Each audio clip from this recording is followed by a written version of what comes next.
ang discussion kasi kanina, sabi niya, Marcos daw tatakbo. Sabi ko, Marcos daw tatakbo. Sabi ko na, alam mo, wala nang boboto for a Marcos.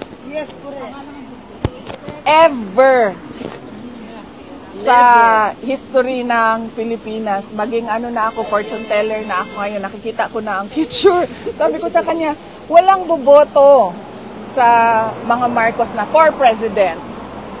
Kasi unang-una, sino ba ang kakampi niya? Yes. Ang mga dilawan. Ang mga dilawan, pagdating sa election, pagdating sa selection, pipiliin nila dilaw. Hindi yan pipili ng Marcos. Sabi ko, sino pang kasama niya ngayon, kaalyado niya ngayon, Makabayan.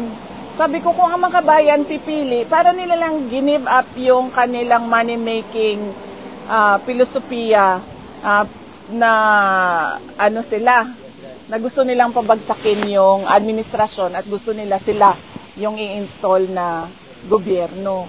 So, sino boboto? Wala na boboto sa kanya na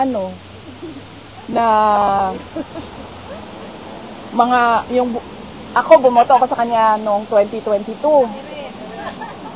Nagmahay na ko.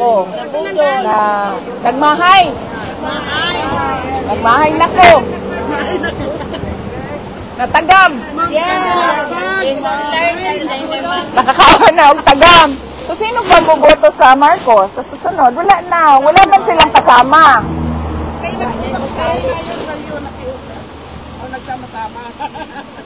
Alam nila yan. Kasi noong lumapit sila, alam nila na hindi nila kakayanin ang mga supporters ni Leni Robredo at the time noong 2022.